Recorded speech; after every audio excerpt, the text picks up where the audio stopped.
존경하는 국민 여러분, 그리고 이 자리에 함께해 주신 언론인 여러분, 저는 오늘 매우 무거운 마음으로 이 자리에 서게 되었습니다. 오늘 이 자리는 이재명 정부의 초대 기획예산처 장관 후보자로 지명된 이해운 전 국민의힘 서울 중구 성동구을 당협위원장의 반복적이고 조직적인 갑질과 갈라치기, 그리고 그로 인해 심각한 정신적 피해를 입은 손주하 서울시 중구 구의원을 이 자리에 어렵게 모셨습니다. 손주하 의원은 청년 정치인 이전에 13개월 된 아이를 키우는 한 아이의 엄마입니다. 그러나 지난 1년 6개월 동안 이해운 후보의 사악하고도 잔인한 갑질과 압박 속에서 정치적 고통을 넘어 인간으로서 감당하기 힘든 스트레스를 견뎌야 했습니다. 그 과정에서 손주하 의원은 극심한 정신적 압박으로 유산의 위기까지 겪어야 했습니다. 그럼에도 이해운 후보는 겉으로는 달콤한 말로 접근하면서도 자신의 뜻에 따르지 않는다는 이유만으로 뒤에서는 욕설과 비하를 일삼고 손주하 의원의 존재를 지우려 했습니다. 그 결과 손주하 의원은 의회 안에서 그리고 지역사회 안에서 의도적으로 고립되고 소외되는 상황에 내몰렸습니다. 청년 정치인 손주하, 한 아이의 엄마 손주하, 그리고 지금 이 자리에서 가슴에 손을 얹고 진실을 말하고 있는 손주하. 권력 앞에 약한 사람을 짓밟는 정치, 다른 목소리를 낸다는 이유로 배제하고 고립시키는 정치, 온갖 갑질을 자행한 보수의 구역자 이해운 후보는 사퇴하십시오. 이제 그 참담한 시간의 중심에 서 있던 당사자의 목소리를 국민 여러분께 직접 전달하겠습니다. 손주하 의원의 성명 발표가 있겠습니다.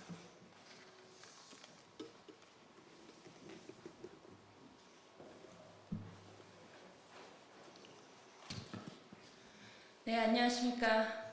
이해운 장관 후보자에게 가장 최근까지 피해를 입은 피해자 손주하입니다.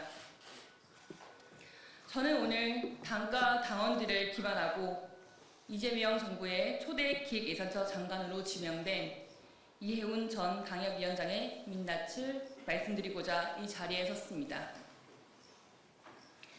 이해운 장관 후보자는 전직 삼선 의원이자 당협위원장이라는 힘을 이용하여 지역구 당원들을 갈라치기 함과 동시에 지역구 시구 의원들에게는 갑과 을의 관계로서 본인에게 충성하도록 길들이는 등 당협위원장의 권한을 사유하에 조직을 통제 대상으로 만들었습니다.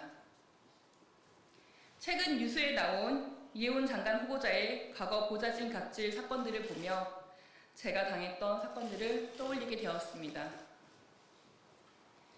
우리 중구 성동구 을 지역은 이해운 전 당협위원장에게 1년 반이라는 시간 동안 철저하게 가스라이팅을 당해오다가 결국 버림받았고, 그 기간 중 저는 임신 상태에서 괴롭힘을 여러 차례 당해왔습니다. 사건은 2024년 4월 이해운 전 당협위원장 본인 총선 과정에서 해당 행위로 국민의힘에서 제명당한 기초의원을 선거 캠프에 합류시키려는 일이 있었습니다.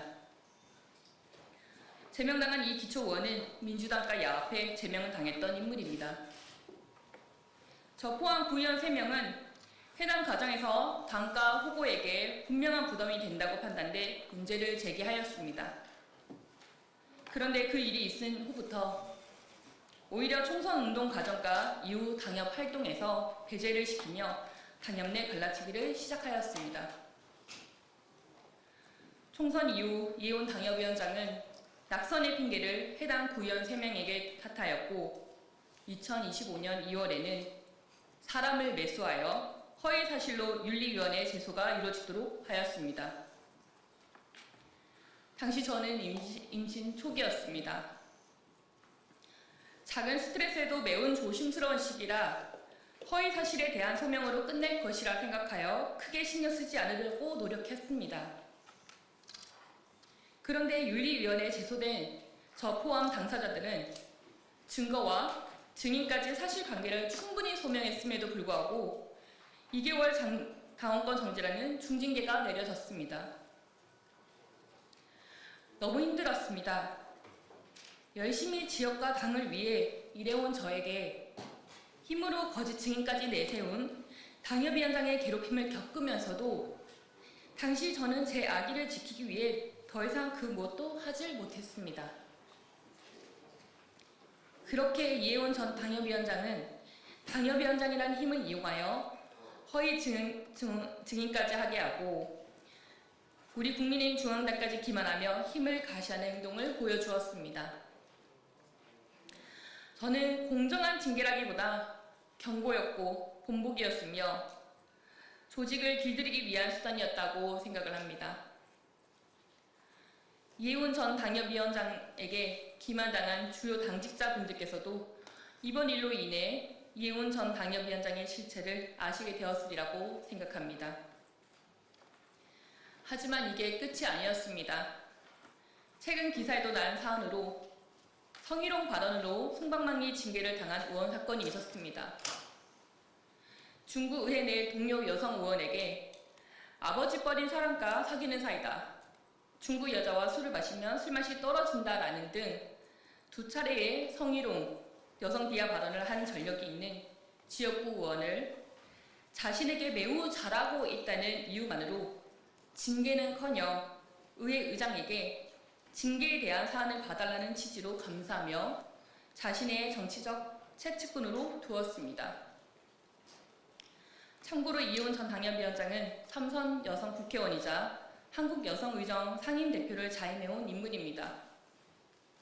성희롱, 여성 비하를 옹호하는 이러한 행태는 한국여성의정 상임대표 스스로 내세워온 한국여성의정의 가치와 책임을 정면으로 부정한 것이라 평가할 수밖에 없습니다.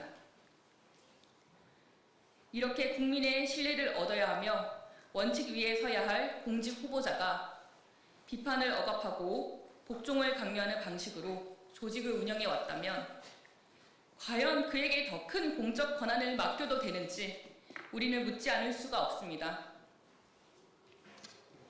이번 이재명 정부에서 이해훈 전 당협위원장에게 내린 인사는 기획예산처 장관 자리입니다. 하지만 이해훈 기획예산처 장관 후보자는 그 자리에 걸맞은 인사가 아닙니다. 2025년 12월 26년도 예산을 심사하고 있을 시 당시 이해훈 전 당협위원장은 국민이 간절히 요구해온 자원 재활용 현대화 처리장 현대화 사업 및 공영주차장 건립 사업 예산에 대해서 일부 의원들에게 예산 삭감을 유도하고 이를 통해 같은 당 중구청장이 다음 지방선거에서 정치적으로 불리한 상황이 조성될 수 있도록 하였다는 취지의 제보가 있었습니다. 이는 중구의 발전이나 당의 승리를 위한 판단이 아니라 특정 정치인의 이해관계를 관철하기 위해 지역 정책과 예산을 수단화하려 한 행위로 볼 수밖에 없습니다.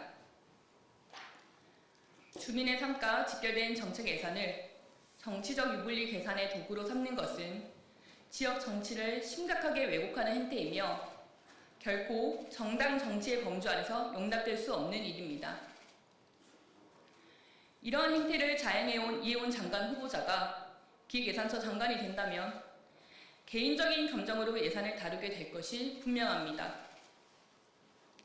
지금까지 제가 제기한 사건들은 개인적인 감정이나 정치적 유불리를 따진 주장이 아닙니다.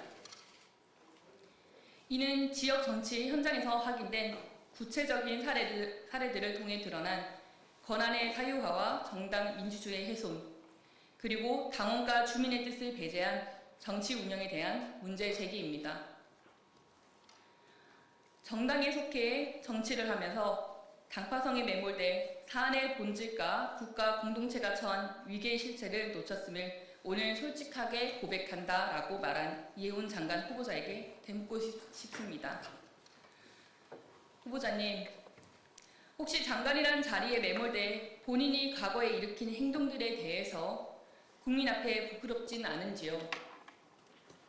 그리고 본인이 자질 부족을 놓쳤다는 것을 모르시는지요? 기획예산처 장관은 특정 개인의 권력을 유지하기 위한 자리가 아니라 국민들을 위해 원칙과 책임 위에서 공공의 가치를 실현하여야 합니다.